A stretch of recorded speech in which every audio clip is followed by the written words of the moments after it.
एक लड़का जिसका कोर्ट में केस चल रहा था, जो डिवोर्स होना था पत्नी से, तो अंतिम फैसला था। अंतिम तारीख थी तो उसके परिवार के लोग, उसके घर के और रिश्तेदार, उसका वकील, ये लोग साथ होते हैं, ये कोर्ट में पहुंचते हैं। उधर लड़की अपने माता-पिता के साथ, अपने वकील के साथ वो भी कोर्ट में पहुंच जाती है। जब कोर्ट में पहुंचती है तो जज साहब बैठे हुए होते हैं, इधर लड़की का वकील, लड़की खड़े होते हैं, एक साइड में लड़का खड़ा होता है। तो जज साहब लड़की से पहले पूछते हैं कि आप तलाक लेना चाहती हो, आज डिवोर्स का अंतिम फैसला है, आपकी इच्छा क्या है? क्या कुछ बात कहना चाहती हो या कुछ नहीं कहना चाहती हो? क्या इच्छा है बताइए? तो लड़की कहती है, सर बात क्या है, मुझे तो केवल डिवोर्स चाहिए, मुझे अंतिम फैसला, क्योंकि मुझे इनसे अलग होना है। अंत में उस लड़का से पूछते हैं कि आप बताइए, आपको कोई बात कहनी है?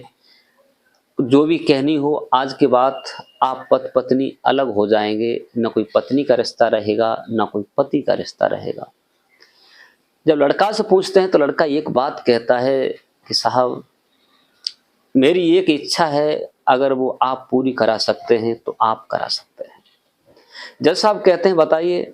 वो लड़का ये कहता है कि मैं अपनी पत्नी के साथ एक रात बिताना चाहते हैं, और वो भी न इनके घर पे न अपने घर पे, एक होटल में रुककर एक रात अपनी पत्नी के साथ बिताना चाहते हैं, हमें इजाज़त मिल जानी चाहिए कोर्ट से। तो जज साहब को पहले थोड़ी गुस्सा आती है, नाराज़गी, कि 6 महीना पर तारीख डालते हैं, आप लोग अपना फैसला कर लो, फिर भी आज ये पक्ष रख रहे हो। लेकिन आखिर जज साहब भी इंसान ठहरे तो उन्होंने कहा ठीक है, आज इस तारीख को ये स्थगित किया जाता है और तुम दोनों लोग एक रात बिता सकते हो। जब ये बात हो जाती है तो लड़का उस लड़की से कहता है कि फलाने होटल में आपको आ जाना है। दोस्तों, ये सच्ची घटना जो मैं बताने जा रहा हूँ, ये उत्तर प्रदेश बरेली की कहानी है, बहुत इंटरेस्टिंग कहानी है। नमस्कार, प्रणाम, मैं हूँ प्रेम यादव, जो कहानी लेकर उपस्थित हुआ हूँ। आप लोगों से एक क्षमा चाहूँगा, क्योंकि आज 8-7 दिन से मैंने कोई वीडियो नहीं डाल पाया, क्योंकि मैं बाहर तीर्थ करने चला गया था, बागेश्वर धाम गया था और मेहंदीपुर बालाजी गया, कई एक जगह गया था, इसलिए मैंने कोई वीडियो अब तक नहीं बना पाया। तो आइए चलते हैं, इस कहानी को शुरू करते हैं। अगर हमारे चैनल पर आप लोग नए हैं तो चैनल को सब्सक्राइब कर लें और वीडियो को लाइक करें, ताकि हमारा हौसला बढ़ता रहे और आप लोगों का प्यार मिलता रहे। हमारी तरफ से आप सब लोगों को हार्दिक शुभकामनाएं मिलती रहें। दोस्तों, ये बरेली की कहानी है। बरेली के पास एक गांव लगता है नदना, और वहाँ का लड़का था जिसका नाम था अजय। अजय एक ठीक परिवार से लड़का था, और लड़की जो थी ये बेहटा की रहने वाली थी, गांव था, और ये बाजार में बरेली में रहते थे। लेकिन इनकी हंसी खुशी से शादी होकर के आती है। इनकी शादी 2014 में होती है। 1 साल के बाद इनमें विवाद हो जाता है। अजय की पत्नी का नाम था सीमा। सीमा ये लड़की थोड़ी खुश मिजाज की नहीं थी, ये अपने रुआब में रहने वाली थी। ना ही सास ससुर को तवज्जो देती थी, ना ही पति को तवज्जो देती थी। माँ का अगर फोन आ जाता था तो घंटों बतियाती रहती थी, काम में सारे, चाहे आग लग जाए, कुछ भी हो, लेकिन ऐसा नहीं करती थी। अजय बार बार कहता था, आखिर तुम इस घर में गृहिणी बन करके आई हो, एक लक्ष्मी हो, एक सुलक्षणी स्त्री हो, ये सब तुम्हारा ही तो है। आप अपने घर को नहीं संभालोगी, न मेरे कोई बहन है, न कोई भाई है, अकेला मैं हूँ, अकेली तुम हो। फिर माता पिता की इच्छा कुछ अलग होती है और आप ऐसा क्यों करती हो? माँ अगर कुछ कहती है तो नाराज होने लगती हूँ, घर फोन लगा देती हूँ। तुम्हारी माँ बार बार टॉर्चर करती है। जब उसने ऐसा कहा तो सीमा अपने पति पर गुस्सा हो जाती है, गुस्सा होती है और कहती है, अपने फैसला अपने पास रखो, मुझे तुम्हारे पास नहीं रहना। तुम्हारे जैसा गंदा आदमी नहीं है, मुझे ये नहीं कराते, वो नहीं कराते, मुझे शॉपिंग नहीं कराते। तो अजय कहता है, ये बर्बाद करने का मतलब क्या है? आगे चल के बच्चे होंगे, घर आगे बढ़ेगा, लेकिन आप ऐसी बातें क्यों करती हो? कहने का मतलब ये है कि जो सीमा थी, किसी की बात नहीं मानती थी। यहाँ तक हुआ कि उसकी माँ ने उसे टॉर्चर करना शुरू कर दिया। रोजाना उसे 10-10 बार फ़ोन करना, सारा काम छोड़कर फ़ोन में लगी रहती थी। लेकिन सास ससुर और उसका पति समझाता था, लेकिन वो बिल्कुल नहीं मानती थी। दोस्तों, समय चलता रहा, लेकिन उसकी माँ ने अच्छे दूध के अंदर कहते हैं कि खटाई डाल दो तो वो फट जाता है। वही काम हुआ। सीमा जो होती है, बिना आज्ञा के, बगैर बताए, बगैर पूछे और अपने घर से बैठा चली जाती है। घर अपने मायके पहुंच जाती है और माँ कहने लगी, बेटी तुझे वहां परेशान किया जाता है, तेरा दुख मुझसे नहीं देखा जाता है, तू अब यहीं रहे। वो जब परेशान हो जाएंगे तो बुलाने आएंगे तो तुझे हम अलग कर देंगे, अलग रूम लेकर के रहना, तू सास ससुर को क्यों खिलाएगी। दोस्तों, जब माँ ने ऐसी बातें कही तो और आगे लड़की बढ़ गई। दोस्तों, लड़का लिवाने के लिए गया, बुलाने गया और कहा इसे भेज दो, लेकिन वो उल्टी सीधी बातें करने लगी। तू हरामी है, तू नालायक है, तू कुछ नहीं करता। अपने माता पिता की बात मानता है, लेकिन अजय कहता है कि माता पिता के सिवाय मेरा है कौन। माता पिता ने मुझे बड़ा किया है तो उनकी आज्ञा मानूंगा। तुम मेरे पीछे बन के आई हो, तुमसे कोई गाली नहीं देता, लेकिन तुम जो करती हो सो ठीक करती हो। लेकिन माँ भी उसका बेटी का संयोग करने लगी कि तुम गलत हो, मेरी बेटी सही है, उस बुढ़ा और बुढ़िया को अलग क्यों नहीं कर देते। दोस्तों, जो उसकी साले की बहू होती है, उसकी सरहज होती है अजय की, वो समझदार थी। वो कहती है, माँ इन्हें यहाँ कब तक रखोगी, तुम अपनी बेटी के साथ ऐसा कर रही हो, उन्हें उल्टा सीधा कह रही हो, सास ससुर को अलग कर दो और तुम अलग रहो, तो फिर वही काम मुझे करना पड़ेगा जो आप करवा रही हो। तो अपनी बहू पर गुस्सा हो जाती है, तू हमसे बढ़ के बोलेगी। तो कहने का मतलब ये है कि उसकी माँ ने उसका घर बर्बाद करने के लिए कोई कसर नहीं छोड़ी। वो चला जाता है, दोबारा फिर फोन करता है, कोई फोन रिसीव नहीं करता और उसकी माँ होती है सीमा की कोर्ट में तलाक का केस डलवा देती है।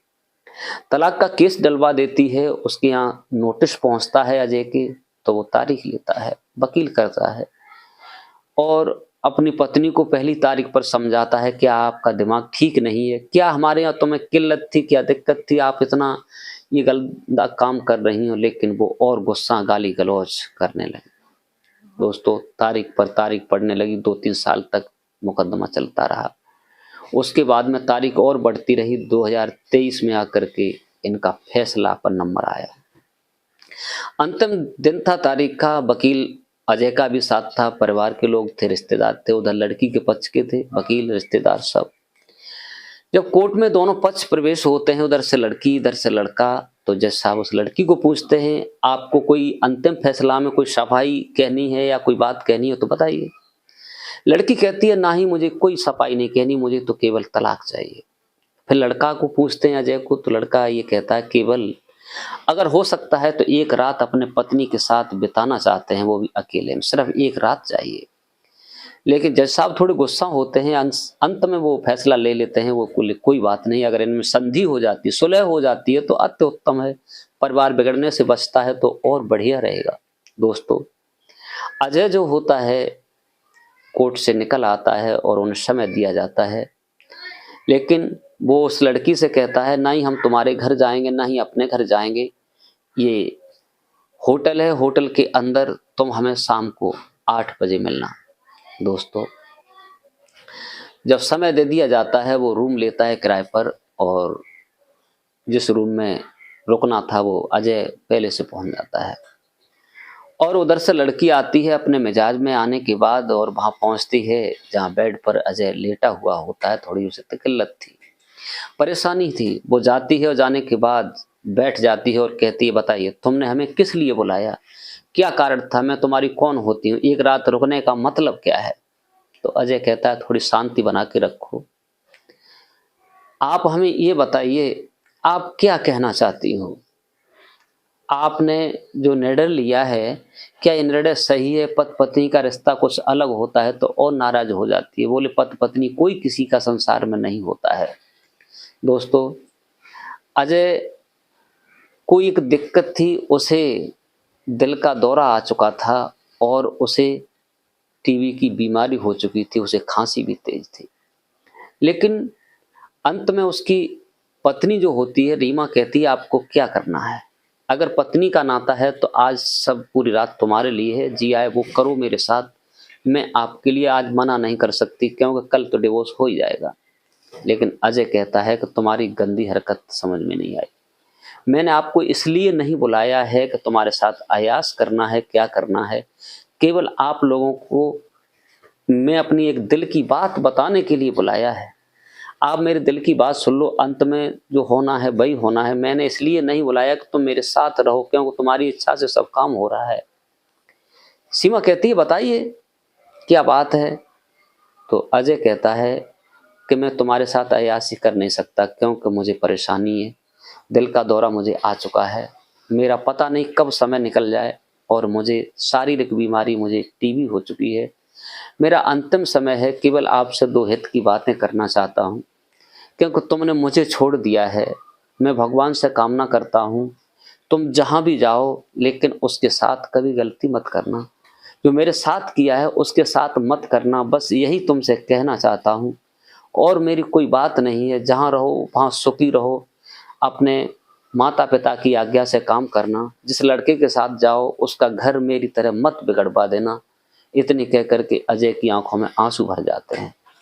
जब रीमा देखती है तो थोड़ा उसे दया सी आने लगती है और कहती है क्या मैंने ये गलत किया जो तुम्हें धोखा दिया और दूसरी जगह गया।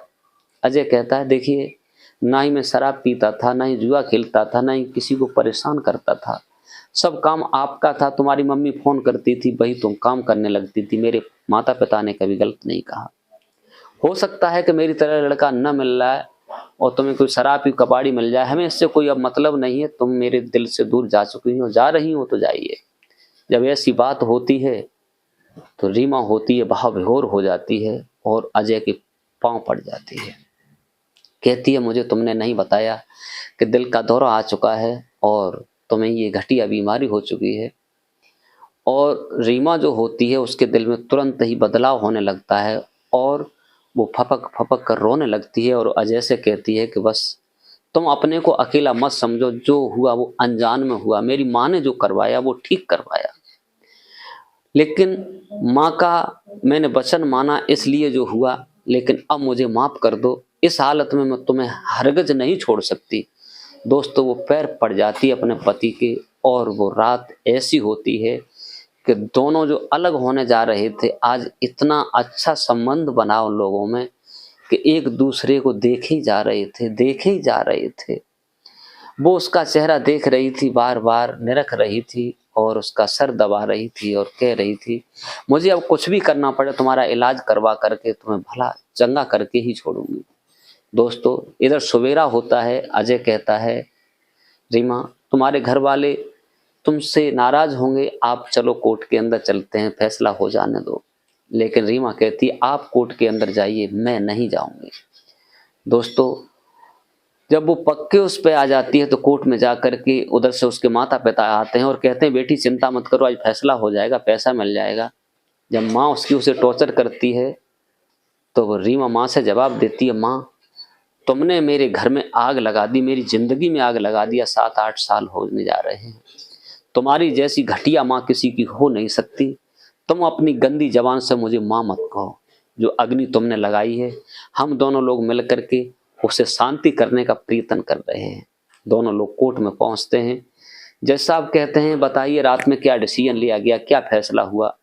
तो लड़की कहती है साहब मैं अब इस डिसीजन पर नहीं हूँ, मैं आपसे एक निवेदन करना चाहती हूँ कि सारे हल्फनामा वापस लिए जाएं, सारी दरखास्त वापस ली जाए।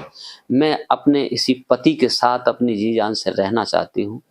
जो मेरे साथ किया, मेरी माँ ने गलत किया, मेरी माँ ने मेरे साथ जो व्यवहार किया वो बताने लायक नहीं है। मुझे मेरे पति से दूर रखा, अभी तक मेरे संतान हो जाती। दोस्तों जज साहब जब सुनते हैं तो उसे बधाई देते हैं, कहते हैं दोनों ही लोग बधाई के पात्र हो। अजय बधाई का पात्र है जिसने आपको एक रात रुकने के लिए बुलाया, दूसरा नंबर तुम्हारा है।